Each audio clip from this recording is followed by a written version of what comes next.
नाग पंचमी की पौराणिक कथा। किसी राज्य में एक किसान परिवार रहता था। किसान के 2 पुत्र व 1 पुत्री थी। एक दिन हल जोतते समय हल से नाग के 3 बच्चे कुचल कर मर गए। नागिन पहले तो विलाप करती रही, फिर उसने अपनी संतान के हत्यारे से बदला लेने का संकल्प किया। रात्रि को अंधकार में नागिन ने किसान, उसकी पत्नी व दोनों लड़कों को डस लिया। अगले दिन प्रातः किसान की पुत्री को डसने के उद्देश्य से नागिन भी जली तो किसान कन्या ने उसके सामने दूध का भरा कटोरा रख दिया। हाथ जोड़ क्षमा मांगने लगी। नागिन ने प्रसन्न होकर उसके माता पिता व दोनों भाइयों को पुनः जीवित कर दिया।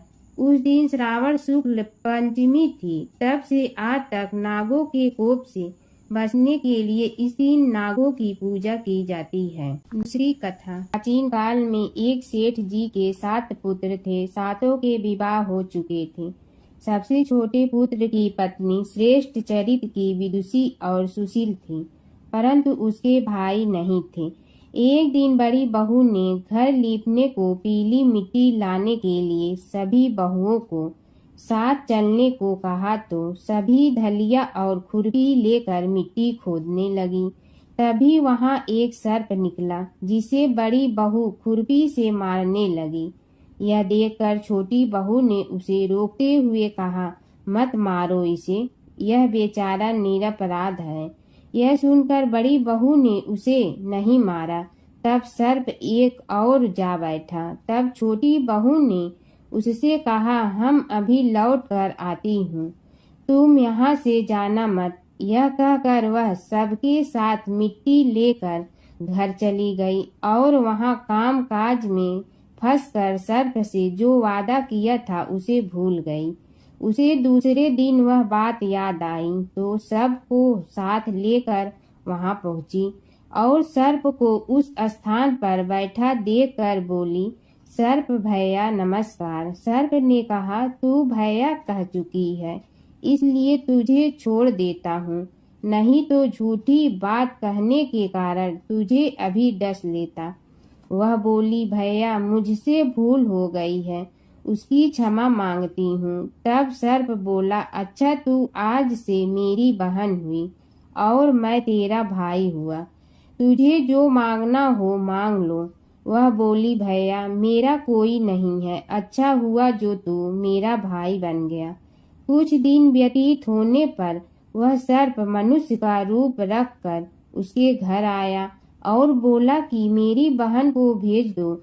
सबने कहा कि इसके तो कोई भाई नहीं था, तो वह बोला, मैं दूर के रिश्ते में इसका भाई हूँ, बचपन में ही बाहर चला गया था। उसके विश्वास दिलाने पर घर के लोगों ने छोटी को उसके साथ भेज दिया। उसने मार्ग में बताया कि मैं वही सर्प हूँ, इसलिए तू डरना नहीं और जहाँ चलना मैं कठिनाई को वहाँ मेरी पूछ पकड़ लेना। उसने कहे अनुसार ही किया और इस प्रकार वह उसके घर पहुँच गई। वहाँ के धन ऐश्वर्य को देखकर वह चकित हो गई। एक दिन सर्प की माता ने उससे कहा, मैं एक काम से बाहर जा रही हूँ, तू अपने भाई को ठंडा दूध पिला देना। उसे यह बात ध्यान न रही और उससे गर्म दूध पिला दिया, जिसमें उसका मुख बेहतर जल गया। यह देखकर सर्प की माता बहुत क्रोधित हुई, परंतु सर्प के समझाने पर शांत हो गई। तब सर्प ने कहा कि बहन को अब उसके घर भेज देना चाहिए। तब सर्प और उसके पिता ने उसे बहुत सा सोना, चांदी, जवाहरात, वस्त्र, भूषण आदि देकर उसके घर पहुंचा दिया। इतना ढेर सारा धन देखकर बड़ी बहू ने ईर्ष्या से कहा, भाई तो बड़ा धनवान है, तुझे तो उससे और भी धन लाना चाहिए। सर्प ने यह वचन सुना तो सब वस्तुएं सोने की लाकर दे दी। यह देखकर बड़ी बहू ने कहा, इन्हें झाड़ने की झाड़ू भी सोने की होनी चाहिए। तब सर्प ने झाड़ू भी सोने की लाकर रख दी। सर्प ने छोटी बहू को हीरा मणियों का एक अद्भुत हार दिया था। उसकी प्रशंसा उस देश की रानी ने भी सुनी और वह राजा से बोली कि सेठ की छोटी बहू का हार यहाँ आना चाहिए। राजा ने मंत्री को हुक्म दिया कि उससे वह हार लेकर शीघ्र उपस्थित हो। मंत्री ने सेठ जी से जाकर कहा कि महारानी जी छोटी बहू का हार पहनेंगी, वह उससे लेकर मुझे दे दो। सेठ जी ने डर के कारण छोटी बहू से हार मांग कर दे दिया। छोटी बहू को यह बात बहुत बुरी लगी। उसने अपने सर्प भाई को याद किया और आने पर प्रार्थना की, भैया रानी ने हार छीन लिया है, तुम कुछ ऐसा करो कि जब वह हार उसके गले में रहे तब तक के लिए सर्प बन जाए और जब वह मुझे लौटा दे तब हीरो और मणियों का हो जाए। सर्प ने ठीक वैसा ही किया। जैसे ही रानी ने हार पहना वैसे ही वह सर्प बन गया। यह देखकर रानी चकित पड़ी और रोने लगी। यह देखकर राजा ने सेठ के पास खबर भेजी कि छोटी बहू को तुरंत भेजो। सेठ जी डर गए कि राजा ने जाने क्या करेगा। वे स्वयं छोटी बहू को साथ लेकर उपस्थित हुए। राजा ने छोटी बहू से पूछा, तूने क्या जादू किया है? मैं तुझे दंड दूंगा। छोटी बहू बोली, राजन धृष्टता क्षमा कीजिए, यह हार ही ऐसा है कि मेरे गले में हीरो और मणियों का रहता है और दूसरे के गले में सर्प बन जाता है। यह सुनकर राजा ने वह सर्प बना हार उसे देकर कहा, अभी पहन कर दिखाओ। छोटी बहू ने जैसे ही उसे पहना वैसे ही हीरा मणियों का हो गया। यह देखकर राजा को उसकी बात का विश्वास हो गया और उसने प्रसन्न होकर उसे बहुत सी मुद्राएं भी पुरस्कार में दी। छोटी वह अपने हार और इन सहित घर लौट आई। उसके धन को देखकर बड़ी बहू ने ईर्ष्या के कारण उसके पति को सिखाया कि छोटी बहू के पास कहीं से धन आया है। यह सुनकर उसके पति ने अपनी पत्नी को बुलाकर कहा, ठीक है, बता कि यह धन तुझे कौन देता है। तब वह सर्प को याद करने लगी। तब उसी समय सर्प ने प्रकट होकर कहा, यदि मेरी धर्म बहन के आचरण पर संदेह प्रकट करेगा तो मैं उसे खा लूंगा। यह सुनकर छोटी बहू का पति बहुत प्रसन्न हुआ और उसने सर्प देवता का बड़ा सत्कार किया। उसी दिन से नाग पंचमी का त्योहार मनाया जाता है और स्त्रियां सर्प को भाई मानकर उनकी पूजा करती हैं। नाग पंचमी की कहानी। नाग पंचमी की पौराणिक कथा के अनुसार पांडवों के अर्जुन के पौत्र और राजा परीक्षित के पुत्र जन्मेजय ने नागों से बदला लेने और उनके वंश के विनाश के लिए एक यज्ञ किया। वह नागों से अपने पिता राजा परीक्षित की मृत्यु तक्षक नामक सांप के काटने की वजह होने का बदला लेना चाहता था। उनके इस यज्ञ को ऋषि जरत पारु के पुत्र अस्तिक मुनि ने रोका था और नागों की रक्षा की थी। यह तिथि सावन की पंचमी मानी जाती है। सांपों को शीतलता देने के लिए उन्होंने उनके शरीर पर दूध की धार डाली थी। तब नागों ने आस्तिक मुनि से कहा कि पंचमी को जो भी उनकी पूजा करेगा उसे कभी भी नाग दंश का भय नहीं रहेगा। तभी से श्रावण मास की शुक्ल पक्ष की पंचमी तिथि को नाग पंचमी मनाई जाती है। हिंदू धर्म में नागों को देवता का दर्जा प्राप्त है। हर साल सावन शुक्ल पंचमी पर नागों की पूजा कर नाग पंचमी त्योहार मनाया जाता है। मान्यता है कि नाग पंचमी पर नाग की पूजा से काल सर्प दोष से राहत मिलती है, सुख समृद्धि आती है, भाइयों की रक्षा होती है। आइए जानते हैं नाग पंचमी पूजा मंत्र, नाग पंचमी कथा और महत्व। हिंदू धर्म मानने वाले हर साल हरियाली तीज यानी सावन शुक्ल तृतीया के 2 दिन बाद नाग पंचमी का त्योहार मनाते हैं। इसे भैया पंचमी के नाम से भी जाना जाता है। इस त्योहार पर स्त्रियां नाग देवता की पूजा करती हैं और सर्पों को दूध अर्पित करती हैं। इस दिन स्त्रियां अपने भाइयों और परिवार की सुरक्षा के लिए प्रार्थना भी करती हैं। मानता है कि इससे सुख समृद्धि भी आती है। माना जाता है कि सर्पों को अर्पित किया जाने वाला दूध और उनका पूजन नाग देवताओं के समक्ष पहुंच जाता है। इसलिए लोग नाग देवताओं के प्रतिनिधि के रूप में जीवित सर्पों की पूजा करते हैं। एक बार अपने पुत्र के खातिर भगवान शिव और श्री कृष्ण के बीच छिड़ गया था प्रलयंकारी युद्ध। भगवान शिव जहाँ प्रलय के देवता हैं, वहीं श्री कृष्ण पालन करता। दोनों के कारण ही यह जगत सुचारू रूप से चल रहा है और दोनों महाशक्तिशाली हैं। लेकिन कभी आपने सोचा है कि अगर कभी दोनों में युद्ध हुआ तो उसका इस संसार पर क्या असर पड़ेगा और दोनों में से विजयी कौन होगा?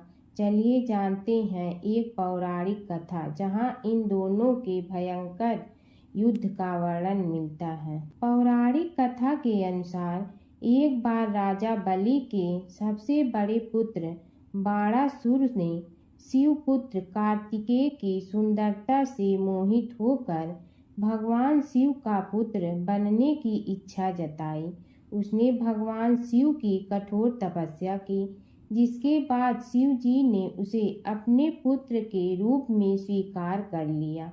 एक समय ऐसा आया जब बाणासुर की पुत्री उषा को श्री कृष्ण के पुत्र अनिरुद्ध से प्रेम हो गया। उषा की मायावी मित्र अप्सरा चित्रलेखा ने अनिरुद्ध और उषा का गंधर्व विवाह करा दिया। जब बाणासुर को यह बात पता चली तो उसने अनिरुद्ध का अपहरण कर उसे अपना बंदी बना लिया। फिर क्या था, श्री कृष्ण ने अपनी पूरी सेना के साथ बाणासुर की नगरी पर धावा बोल दिया। श्री कृष्ण और बाणासुर का युद्ध। बाणासुर श्री कृष्ण की नारायणी सेना से अकेले नहीं लड़ सकता था, इसलिए उसने भगवान शिव से मदद मांगी। अब युद्ध में श्री कृष्ण की नारायणी सेना के विरुद्ध बाणासुर की सेना के साथ भगवान शिव और कुमार कार्तिकेय भी लड़ रहे थे। युद्ध इतना भयानक था कि एक पल को लगा कि भगवान शंकर ने अग्निशस्त्र से गरुड़ पर सवार श्री कृष्ण, बलराम और प्रद्युम्न मारे गए। लेकिन उसी समय श्री कृष्ण ने वरुणास्त्र का प्रयोग कर महादेव के अग्नेस्त्र को शांत कर दिया। फिर शिव जी के अस्त्रों के जवाब में श्री कृष्ण ने वैष्णवास्त्र का प्रयोग किया, जिससे संपूर्ण जगत अंधकार में डूब गया। गुस्से में भगवान शंकर ने 4 पंखा वाला बाण अपने हाथ में ले लिया तो श्री कृष्ण ने जीभरास्त्र उठाया। इस तरह यह युद्ध समय के साथ विकराल हो गया और इस युद्ध से समस्त सृष्टि में हाहाकार मच गया। तब ब्रह्मा जी को युद्ध रोकने आना पड़ा। उन्होंने दोनों को सारी स्थिति स्पष्ट की कि किस प्रकार उनके युद्ध से संसार का विनाश हो रहा है। उनके समझाने के बाद महादेव युद्ध में पीछे हट गए, लेकिन कार्तिकेय और बाणासुर भगवान श्री कृष्ण से युद्ध करते रहे। जब श्री कृष्ण ने बाणासुर को परास्त किया, अंत में भगवान श्री कृष्ण ने युद्ध में बाणासुर को पराजित करने के लिए अपना सुदर्शन चक्र प्रयोग किया और उसकी मदद से बाणासुर के सहस्त्र भुजाओं को काट डाला। जैसे ही श्री कृष्ण अपने चक्र से उसका वध करने लगे, कार्तिकेय के साथ महादेव वहां फिर से पहुंच गए, लेकिन इस बार उन्होंने युद्ध करने के बजाय श्री कृष्ण से बाणासुर को माफ करने का अनुरोध किया। भगवान शिव ने श्री कृष्ण से कहा कि मैंने इसे अभय दान दिया है, इसलिए अगर आप इसका वध कर देंगे तो मेरा वचन झूठा पड़ जाएगा। शिव जी के ऐसा कहने पर श्री कृष्ण ने बाणासुर को क्षमा कर दिया और अनिरुद्ध उषा सहित अपनी पूरी सेना लेकर वहां से चल दिए। बाणासुर को आज भी अजर अमर माना जाता है और बाद में भगवान शिव के उसे अपने गढ़ों में शामिल कर लिया। भगवान शिव और कृष्ण जी की कथा हिंदू धर्म में महत्वपूर्ण स्थान रखती है। ये कथाएं अक्सर एक दूसरे से जुड़ी हैं, जिनमें शिव को कृष्ण का भक्त और कृष्ण को शिव का आराध्य बताया गया है। पुराणों में शिव और कृष्ण के कई लीलाओं का वर्णन है। कृष्ण के दर्शन के लिए शिव का साधु वेश में गोकुल जाना। एक पौराणिक कथा के अनुसार भगवान शिव एक साधु का वेश धारण करके गोकुल में कृष्ण के दर्शन के लिए गए थे। मैया यशोदा ने उन्हें भिक्षा देने के लिए आई, लेकिन शिव ने कृष्ण के दर्शन के अलावा कुछ भी स्वीकार करने से इनकार कर दिया। यशोदा ने पहले तो मना कर दिया, लेकिन बाद में पूर्णमासी काकी के समझाने पर उन्होंने कृष्ण को साधु के सामने प्रकट किया। शिव ने कृष्ण के दर्शन किए और उनके चरणों की छाप छोड़कर चले गए। यशोदा और नंद राय समझ गए कि यह कोई साधारण साधु नहीं था, बल्कि कोई दिव्य पुरुष था। नारद मुनि का घमंड। एक बार नारद मुनि को अपने ज्ञान और भक्ति पर घमंड हो गया। कृष्ण ने नारद मुनि की परीक्षा लेने के लिए उन्हें एक गांव में भेजा, जहां एक महिला अपने पति के बीमार होने पर बहुत दुखी थी। नारद मुनि ने महिला को समझाया कि वह भगवान से प्रार्थना करे, लेकिन महिला ने कहा कि वह अपने पति को कष्ट में नहीं देख सकती। तब नारद मुनि ने राधा से मिलने का फैसला किया। राधा ने नारद मुनि को चरणामृत दिया और कहा कि वह इसे अपने पति को दे। नारद मुनि ने जब राधा से चरणामृत लिया तो उन्हें एहसास हुआ कि राधा का प्रेम कृष्ण के प्रति सबसे महान है। इस घटना के बाद नारद मुनि का घमंड चूर चूर हो गया। नारद मुनि और कृष्ण की लीला। नारद मुनि अक्सर कृष्ण की लीलाओं में शामिल होते थे। एक बार नारद मुनि इंद्र के दरबार से द्वारका जा रहे थे। रास्ते में उन्होंने पारिजात वृक्ष का एक फूल लिया और कृष्ण को दे दिया। कृष्ण ने वह फूल रुक्मिणी को दे। नारद मुनि ने देखा कि कृष्ण ने वह फूल रुक्मिणी को दिया तो उन्हें बहुत खुशी हुई। एक समय की बात है कि विष्णु भगवान का विवाह लक्ष्मी जी के साथ निश्चित हो गया।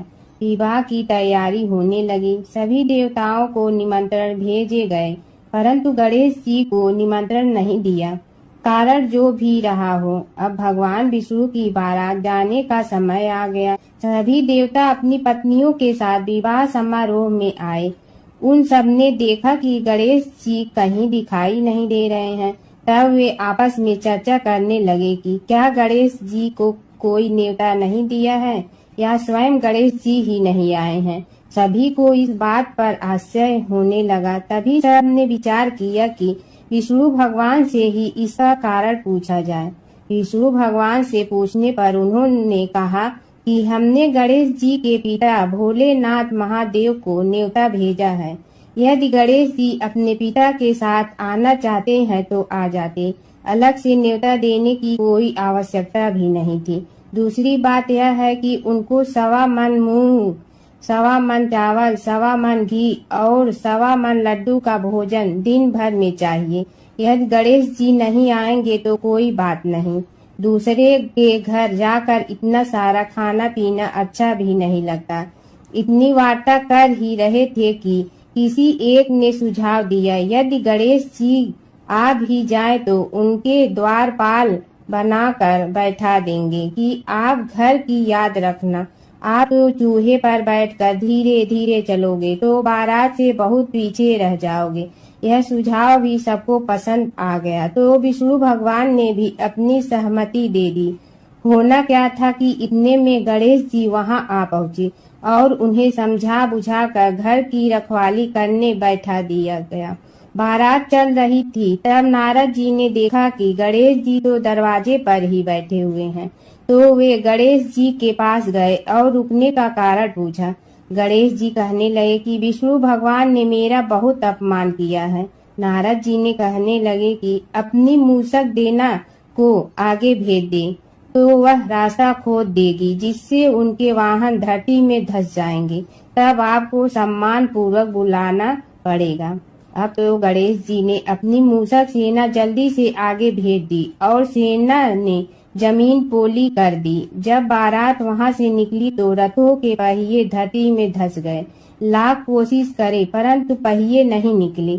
सभी ने अपने अपने उपाय किए परंतु पहिए तो नहीं निकले, बल्कि जगह जगह से टूट गए। किसी की समझ में नहीं आ रहा था कि अब क्या किया जाए। तब तो नारद जी ने कहा, आप लोगों ने गणेश जी का अपमान करके अच्छा नहीं किया। यदि उन्हें मना कर लाया जाए तो आपका कार्य सिद्ध हो सकता है और यह संकट टल सकता है। शंकर भगवान ने अपने दूत नंदी को भेजा और वे गणेश जी को लेकर आए। गणेश जी का आदर सम्मान के साथ पूजन किया। तब कहीं रथ के पहिए निकले। अब रथ के पहिए निकल के परंतु टूट फूट गए तो उन्हें सुधारे गए। पास के खेत में खाती काम कर रहा था, उसे बुलाया गया। खाती अपना कार्य करने के पहले श्री गणेशाय नमः कहकर गणेश जी की वंदना मन ही मन करने लगा। देखते ही देखते खाती ने सभी पहियों को ठीक कर दिया। तब खाती कहने लगा कि हे देवताओं, आपने सर्वप्रथम गणेश जी को नहीं मनाया होगा और न ही उनकी पूजन की होगी, इसीलिए तो आपके साथ यह संकट आया है। हम तो मूर्ख अज्ञानी हैं, फिर भी पहले गणेश जी को पूजते हैं, उनका ध्यान करते हैं। आप लोग तो देवतागण हैं, फिर भी आप गणेश जी को कैसे भूल गए। अब आप लोग भगवान श्री गणेश जी की जय बोल कर जाएं तो आपके सब काम बन जाएंगे और संकट कट जाएंगे। ऐसा कहते हुए बारात वहां से चल दी और विष्णु भगवान को लक्ष्मी जी के साथ विवाह संपन्न करा के सभी सकुशल घर लौट आए। हे गणेश जी महाराज, आपने विष्णु को जैसे कारज सारियो ऐसे कारज सबको सिद्ध कर जो। बोलो गजानन भगवान की जय। प्राचीन काल की बात है। नैमिषारण्य क्षेत्र में ऋषि, महर्षि और साधु संतों का समाज जुड़ा था। उसमें श्री सूत जी भी विद्यमान थे।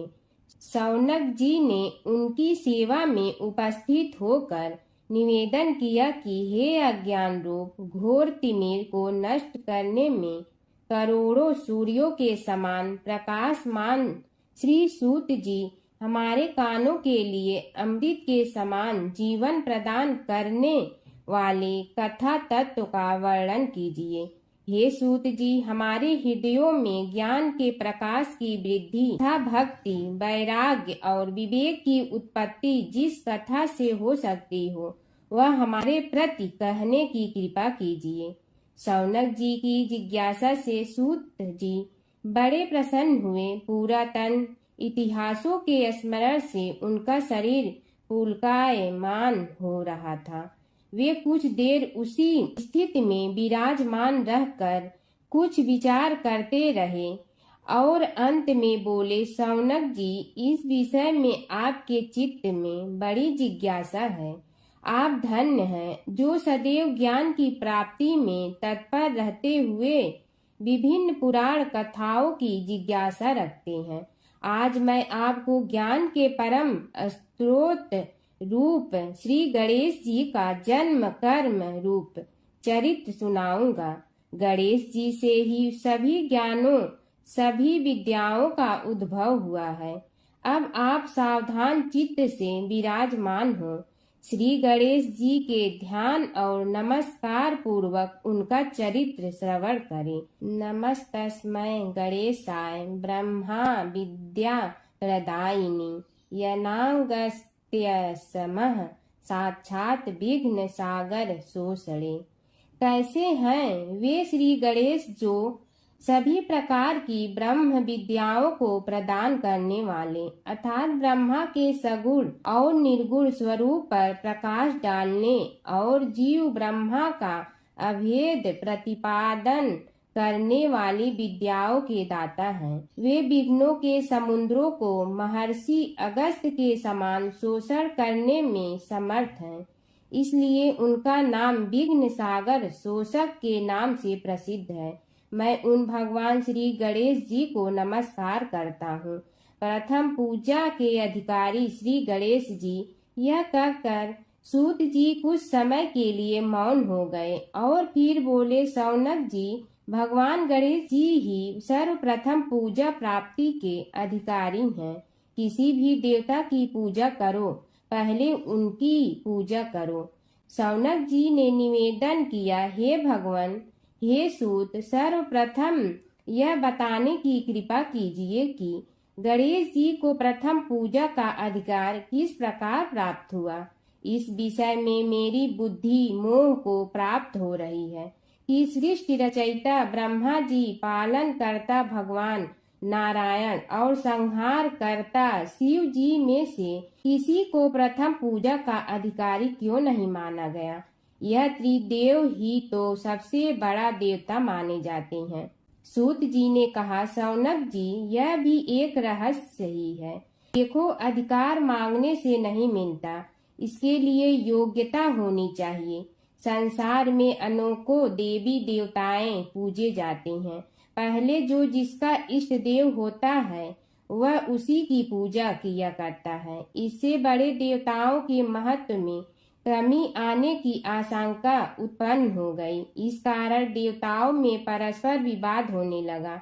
वे उसका निर्णय प्राप्त करने के लिए शिव जी के पास पहुँचे और प्रणाम करके पूछने लगे, प्रभु, हम सब में प्रथम पूजा का अधिकारी कौन है। शिव जी सोचने लगे कि किसे प्रथम पूजा का अधिकारी माने। तभी उन्हें एक युक्ति सूझी। बोले, देवगण, इसका निपटारा बातों से नहीं तथ्यों से होगा। इसके लिए एक प्रतियोगिता रखनी होगी, शिव की परिक्रमा करने की प्रतियोगिता।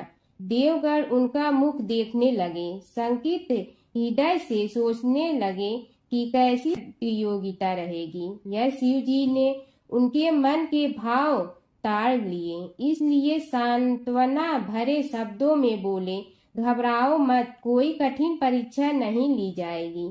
बस इतना ही कि सभी अपने अपने वाहनों पर चढ़कर संसार की परिक्रमा करो और फिर यहाँ लौट आओ। जो पहले लौटेगा वही सर्वप्रथम पूजा का अधिकारी होगा। अब क्या देर थी, सभी अपने अपने वाहन पर चढ़कर दौड़ पड़े। किसी का वाहन गजराज था तो किसी का सिंह, किसी का भैंसा तो किसी का मृग, किसी का हंस तो किसी का उल्लू, किसी का अश्व तो किसी का श्वान। अभिप्राय यह है कि वाहनों को विविधता के दर्शन उस समय जितने भले प्रकार से हो सकते थे उतने अन्य समय में नहीं।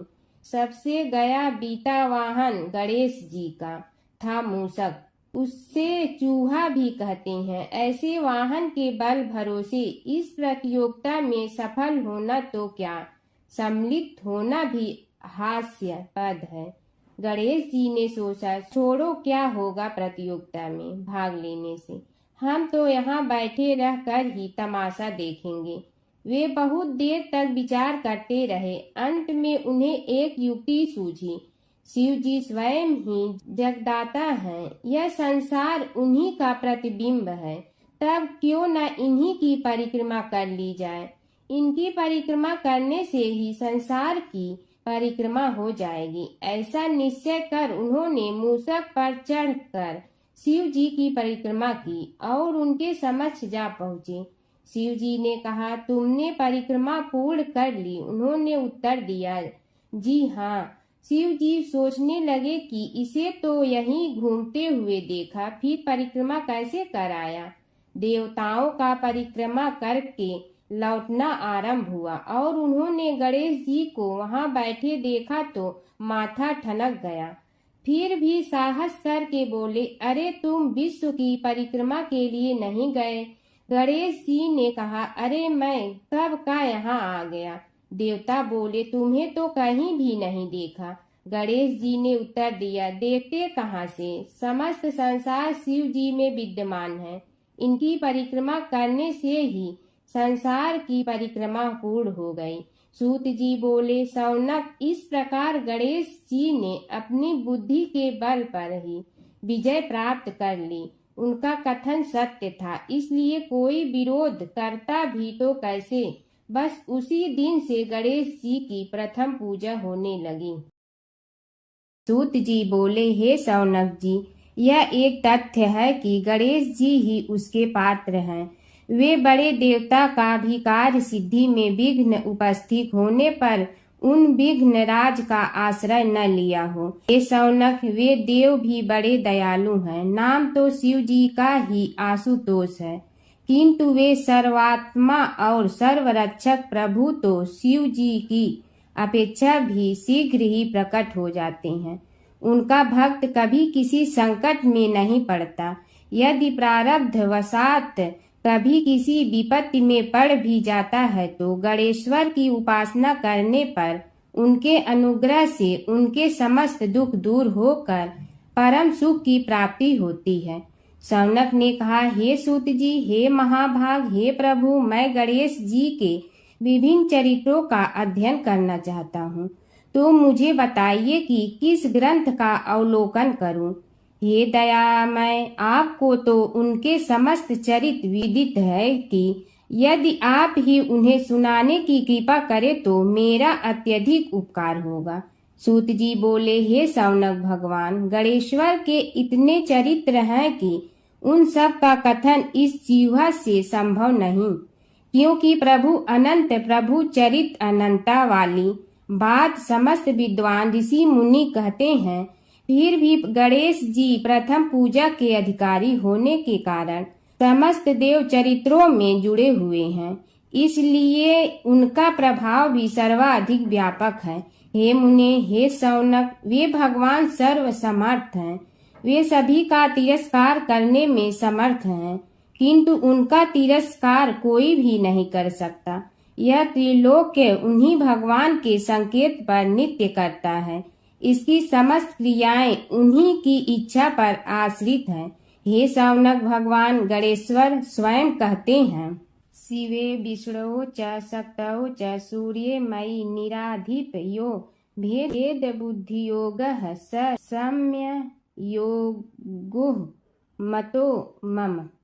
हे नरेश्वर, हे वरेण्य, शिव, विष्णु, शक्ति, सूर्य और मुझ गणेश में जो अभेद बुद्धि योग है, मेरे मत में वही सम्यक योग है। इससे यह भी सिद्ध है कि समस्त देवता उन्हीं के स्वरूप हैं। वे ही भगवान विभिन्न कार्य रूपों के अनुसार अपना भिन्न भिन्न नाम रखते हैं। हे मुनि श्रेष्ठ, उन सब देवताओं के चरित्र भी उन्हीं गणराज के चरित्र हैं। यद्यपि सब चरित्र एक ही ग्रंथ में मिलने में संभव नहीं है, फिर भी गणेश्वर के अनेकों प्रमुख चरित्रों का वर्णन गणेश पुराण में हुआ है। राजा सोमकांत का वृतांत कथन। शौनक जी ने पूछा, हे प्रभु, गणेश पुराण का आरंभ किस प्रकार हुआ, यह मुझे बताने की कृपा करे। इस पर सूत जी ने कहने लगे, हे शौनक, यद्यपि गणेश पुराण है तो बहुत प्राचीन, क्योंकि भगवान गणेश्वर तो आदि हैं। न जाने कब से गणेश जी अपने उपासकों पर कृपा करते चले आ रहे हैं। उनके अनंत चरित्र हैं, जिनका संग्रह एक महापुराण का रूप ले सकता है।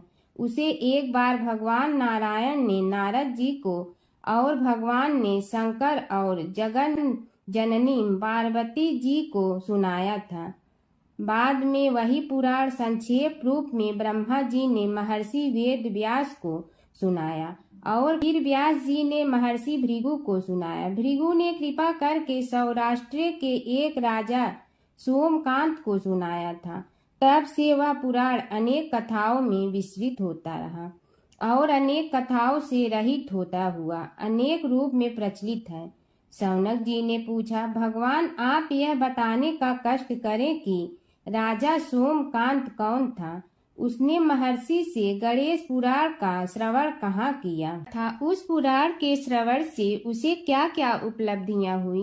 हे नाथ, मुझे श्री गणेश्वर की कथा के प्रति उत्कंठा बढ़ती ही जा रही है। सूत जी बोले, हे शौनक, सौराष्ट्र के देवनगर नाम की एक प्रसिद्ध राजधानी थी। वहाँ का राजा सोमकांत था। वह अपनी प्रजा का पुत्र के समान पालन करता था। वह वेद ज्ञान संपन्न, शस्त्र विद्या में पारंगत एवं प्रबल प्रतापी राजा, समस्त राजाओं में मान्य तथा अत्यंत वैभवशाली था। उसका ऐश्वर्य कुबेर के भी ऐश्वर्य को लज्जित करता था। उसने अपने पराक्रम से अनेकों देश जीत लिए थे। उसकी पत्नी अत्यंत रूपवती, गुणवती, धर्माज्ञा एवं पतिव्रत धर्म का पालन करने वाली थी। वह सदैव अपने प्राणनाथ की सेवा में लगी रहती थी। उसका नाम सुधर्मा था। जैसे वह पतिव्रता थी, वैसे ही राजा भी एक पत्नी व्रता का पालन करने लगा। उसके हेमकांत नामक एक सुंदर पुत्र था। वह भी सभी विद्याओं का ज्ञाता और अस्त्र शस्त्रादि के अभ्यास में निपुण हो गया था।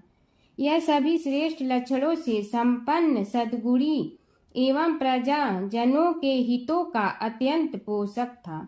इस प्रकार राजा सोमकांत स्त्री, पुत्र, पशु, वाहन, राज्य एवं प्रतिष्ठा आदि से सब प्रकार सुखी था। उसे दुख तो था ही नहीं। सभी राजागण उसका हार्दिक सम्मान करते थे तथा उसकी श्रेष्ठ कीर्ति भी संसार व्यापी थी। परंतु युवा अवस्था के अंत में सोमकांत को घृणित कोष्ठ रोग हो गया। उसके अनेक उपचार किए गए किंतु कोई लाभ नहीं हुआ। रोग शीघ्रता से बढ़ने लगा और उसके कीड़े पड़ गए। जब रोग की अधिक वृद्धि होने लगी और उसका कोई उपाय न हो सका तो राजा ने मंत्रियों को बुलाकर कहा, सुव्रतो, जाने किस कारण यह रोग मुझे पीड़ित कर रहा है। अवश्य ही यह किसी पूर्व जन्म के पाप का फल होगा। इसलिए मैं अब अपना समस्त राजपाट छोड़कर वन में रहूंगा। मेरे पुत्र हेमकांत को मेरे समान मानकर राज्य शासन का धर्म पूर्वक संचालन कराते रहें। यह कहकर राजा ने शुभ दिन दिखवाकर अपने पुत्र हेमकांत को राज्य पद पर अभिषेक किया और अपनी पत्नी सुधर्मा के साथ निर्जन वन की ओर चल दिया। प्रजापालक राजा के वियोग में समस्त प्रजा जन अश्रु बहाते हुए उनके साथ चले गए। राज्य की सीमा पर पहुंचकर राजा ने अपने पुत्र अमात्यगण और प्रजा जनों को समझाया, आप सब लोग धर्म के जानने वाले, श्रेष्ठ आचरण में तत्पर एवं सहृदय हैं। यह संसार तो वैसे भी परिवर्तनशील है। जो आज है वह कल नहीं था और आने वाले कल में भी नहीं रहेगा। इसलिए मेरे जाने से दुख का कोई कारण नहीं है। मेरे स्थान पर मेरा पुत्र सभी कार्यों को करेगा। इसलिए आप सब उसके अनुशासन में रहते हुए उसे सदैव सम्मान करते रहें। फिर पुत्र से कहा, बेटा, यह स्थिति सभी के समझ आती रही है। हमारे पूर्व पुरुष भी परंपरागत रूप से वृद्धावस्था आने पर वन में जाते रहे हैं। मैं कुछ समय पहले ही वन में जा रहा हूँ, तो कुछ पहले या पीछे जाने में कोई अंतर नहीं पड़ता। यदि कुछ वर्ष बाद जाऊं तब भी मोह का त्याग करना ही होगा। इसलिए हे वत्स, तुम दुखित मत हो और मेरी आज्ञा मानकर राज्य शासन को ठीक प्रकार चलाओ। ध्यान रखना, क्षत्रिय धर्म का कभी त्याग न करना और प्रजा को सदा सुखी रखना।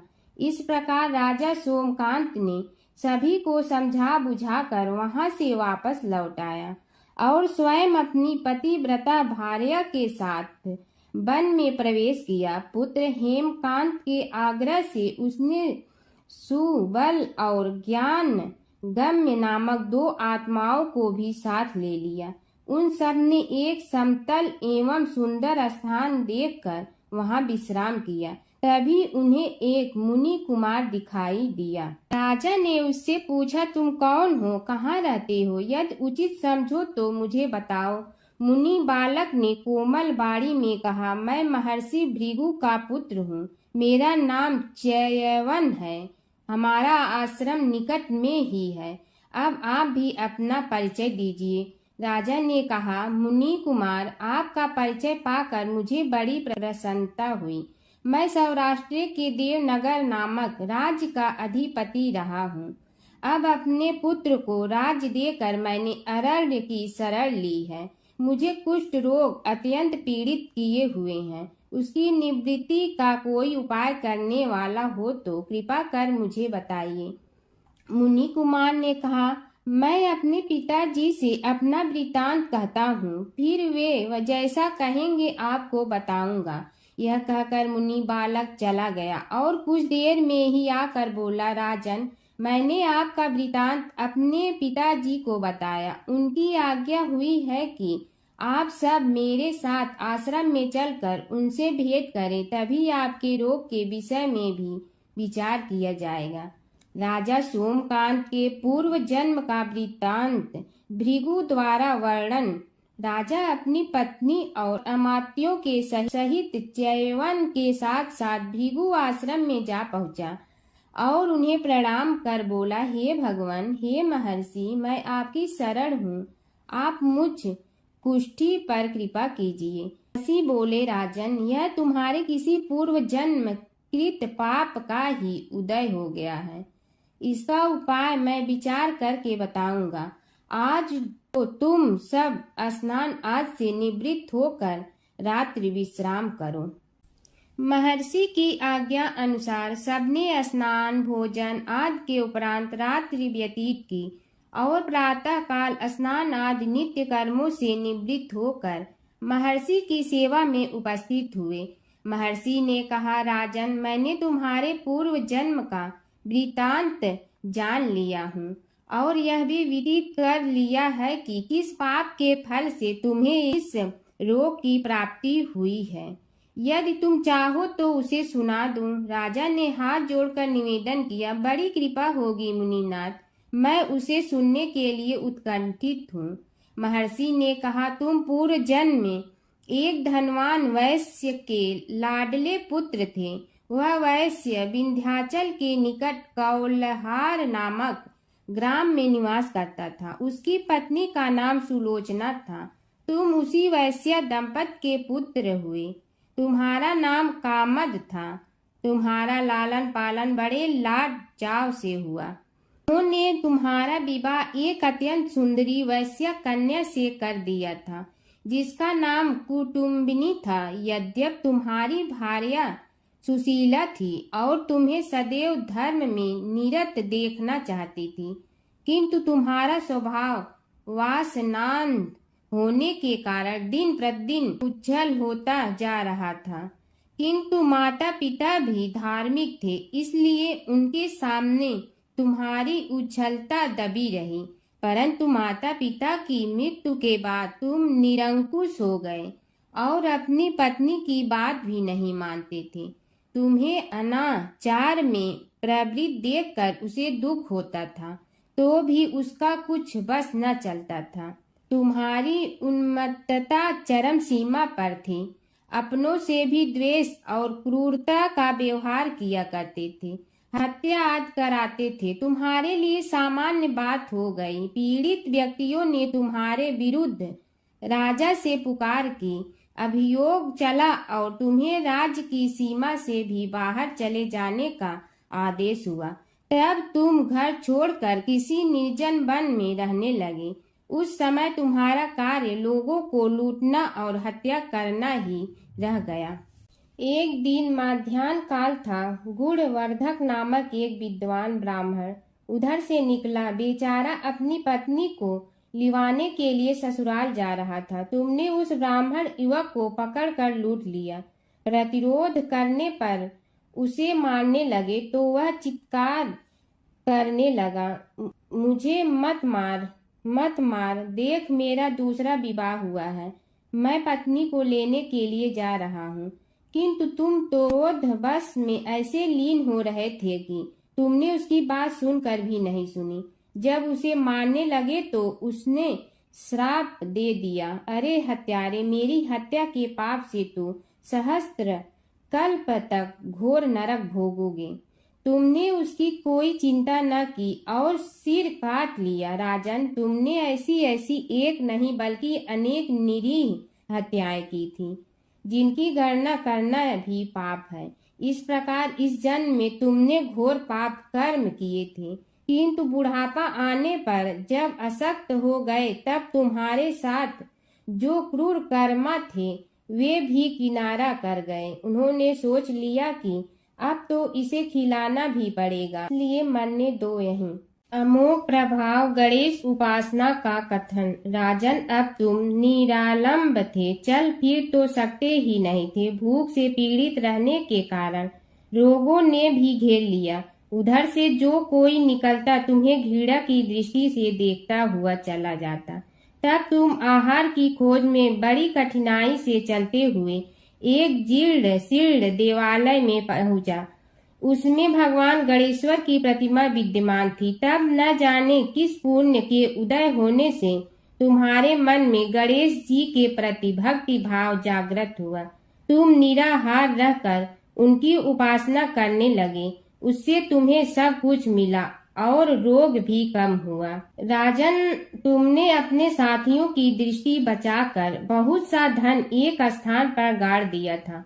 अब तुमने उस धन को उसे देवालय के जीर्णोद्धार में लगाने का निश्चय किया। शिल्पी बुलाकर उस मंदिर को सुंदर और भव्य बनवा दिया। इस कारण कुख्याति सुख्याति में बदलने लगी। फिर यथा समय तुम्हारी मृत्यु हुई। यमदूतों ने पकड़कर तुम्हें यमराज के समक्ष उपस्थित किया। यमराज तुमसे बोले, जीव, तुमने पाप और पुण्य दोनों ही किए हैं और दोनों का ही भोग तुम्हें भोगना है, किंतु पहले पाप का फल भोगना चाहते हो पुण्य का। इसके उत्तर में तुमने प्रथम अपने पुण्य कर्मों के भोग की इच्छा प्रकट की और इसीलिए उन्होंने तुम्हें राजकुल में जन्म लेने के लिए भेज दिया। पूर्व जन्म में तुमने भगवान गणाध्यक्ष का सुंदर एवं भव्य मंदिर बनवाया था, इसलिए तुम्हें सुंदर देह की प्राप्ति हुई। यह कहकर महर्षि भृगु कुछ रुके। उन्होंने देखा कि राजा को इस वृतांत पर शंका हो रही है। तभी महर्षि के शरीर में असंख्य विकराल पक्षी उत्पन्न होकर राजा की ओर झपटे। उनकी चोंच बड़ी तीक्ष्ण थी, जिनसे वे राजा के शरीर को नोच नोच कर खाने लगे। उसके कारण उत्पन्न असहनीय पीड़ा से व्याकुल हुए राजा ने महर्षि के समक्ष हाथ जोड़कर निवेदन किया, प्रभु, आपका आश्रम तो समस्त द्वेष आदि से परे है और यहाँ मैं आपकी शरण में बैठा हूँ। तब यह पक्षी मुझे आकर ही क्यों पीड़ित कर रहे हैं? हे मुनिनाथ, इनसे मेरी रक्षा कीजिए। महर्षि ने राजा के अंतर्वचन सुनकर सांत्वना देते हुए कहा, राजन, तुमने मेरे वचनों में शंका की थी और जो मुझ सत्यवादी के कथन में शंका करते हैं उसे खाने के लिए मेरे शरीर से इसी प्रकार पक्षी प्रकट हो जाते हैं, जो कि मेरे हुंकार करने पर भस्म हो जाया करते हैं। यह कर महर्षि ने हुंकार की और तभी वे समस्त पक्षी भस्म हो गए। राजा श्रद्धावनत होकर उनके समक्ष अश्रुपात करता हुआ बोला, प्रभु, अब आप पाप से मुक्त होने का उपाय कीजिए। महर्षि ने कुछ विचार कर कहा, राजन, तुम पर भगवान गणेश्वर की कृपा सहज रूप से है और वे ही प्रभु तुम्हारे पापों को भी दूर करने में समर्थ हैं। इसलिए तुम उनके पाप नाशक चरित्रों का श्रवण करो। गणेश पुराण में उनके चरित्रों का भले प्रकार वर्णन हुआ है, अतएव तुम श्रद्धा भक्ति पूर्वक उसी को सुनने में चित्त लगाओ। राजा ने प्रार्थना की, महामुनि, मैंने गणेश पुराण का नाम भी आज तक नहीं सुना, तो उनके सुनने का सौभाग्य कैसे प्राप्त कर सकूंगा? हे नाथ, आपसे अधिक ज्ञानी और प्रकांड विद्वान और कौन हो सकता है? आप ही मुझ पर कृपा कीजिए। महर्षि ने राजा की दीनता देखकर उसके शरीर पर अपने कमंडल का मंत्रपूत जल छिड़का। तभी राजा को एक छींक आई और नासिका से एक अत्यंत छोटा काले वर्ण का पुरुष बाहर निकल आया। देखते देखते वह बढ़ गया। उसके भयंकर रूप को देखकर राजा कुछ भयभीत हुआ, किंतु समस्त आश्रमवासी वहां से भाग गए। वह पुरुष महर्षि के समक्ष हाथ जोड़कर खड़ा हो गया। उन्हें उसकी ओर देखा और कुछ उच्च स्वर में बोले, तू कौन है, क्या चाहता है? वह बोला, मैं साक्षात पाप हूँ। समस्त पापियों के शरीर में मेरा निवास है। आपके मंत्रपूत जल के स्पर्श से मुझे विवश होकर राजा के शरीर से बाहर निकलना पड़ा है। अब मुझे बड़ी भूख लगी है, बताइए क्या खाऊं और कहाँ रहूं? महर्षि बोले, तू उस आम के अवकाश स्थान में निवास कर और उसी वृक्ष के पत्ते खाकर जीवन निर्वाह कर। यह सुनते ही वह पुरुष आम के वृक्ष के पास पहुंचा, किंतु उसके स्पर्श मात्र से वह वृक्ष जलकर भस्म हो गया। फिर जब पाप पुरुष को रहने के लिए कोई स्थान दिखाई न दिया तो वह भी अंतर्हित हो गया। भगवान शिव के गढ़ नंदी का कथा। नंदी कैसे बने शिव के गढ़? शिव की घोर तपस्या के बाद शिलाद ऋषि ने नंदी को पुत्र रूप में पाया था। शिलाद ऋषि ने अपने पुत्र नंदी को संपूर्ण वेदों का ज्ञान प्रदान किया। एक दिन शिलाद ऋषि के आश्रम में मित्र और वरुण नाम के दो दिव्य ऋषि पधारे। नंदी ने अपने पिता की आज्ञा से उन ऋषियों की उन्होंने अच्छे से सेवा की। जब ऋषि जाने लगे तो उन्होंने शिलाद ऋषि को तो लंबी उम्र और खुशहाल जीवन का आशीर्वाद दिया, लेकिन नंदी को नहीं। तब शिलाद ऋषि ने उनसे पूछा कि उन्होंने नंदी को आशीर्वाद क्यों नहीं दिया। इस पर ऋषियों ने कहा कि नंदी अल्पायु है। यह सुनकर शिलाद ऋषि चिंतित हो गए। पिता की चिंता को नंदी ने जानकर पूछा, क्या बात है पिताजी? तब पिताजी ने कहा कि तुम्हारी अल्पायु के बारे में ऋषि कह गए हैं, इसीलिए मैं चिंतित हूँ। यह सुनकर नंदी हंसने लगा और कहने लगा कि आपने मुझे भगवान शिव की कृपा से पाया है, तो मेरी उम्र की रक्षा भी वही करेंगे। आप क्यों चिंता करते हैं? इतना कहते ही नंदी भुवन नदी के किनारे शिव की तपस्या करने के लिए चले गए। कठोर तप के बाद शिव जी प्रकट हुए और कहा, वरदान मांगो वत्स। तब नंदी ने कहा कि मैं उम्र भर आपके सानिध्य में रहना चाहता हूँ। नंदी के समर्पण से प्रसन्न होकर भगवान शिव ने नंदी को पहले अपने गले लगाया और उन्हें बैल का चेहरा देकर उन्हें अपने वाहन, अपना दोस्त, अपने गढ़ों में सर्वोत्तम के रूप में स्वीकार कर लिया। जय शिव ओंकारा प्रभु, जय शिव ओंकारा। ब्रह्मा विष्णु सदाशिव अर्धांगी धारा। जय शिव ओंकारा। एकानन चतुरानन पंचानन राजे। हंसासन गरुड़ासन वृषवाहन साजे। जय शिव ओंकारा। दो भुज चार चतुर भुज दस भुज अति सोहे। तीनों रूप निरखते त्रिभुवन जन मोहे। जय शिव ओंकारा। अक्षमाला बनमाला मुंड मलाधारी। चंदन मृग मद सोहे भोले शुभकारी। जय शिव ओंकारा। श्वेतांबर पीतांबर बागंबर अंगे। ब्रह्मादिक सनकादिक प्रेतादिक संगे। जय शिव ओंकारा। कर के मध्य कमंडलु और त्रिशूलधारी।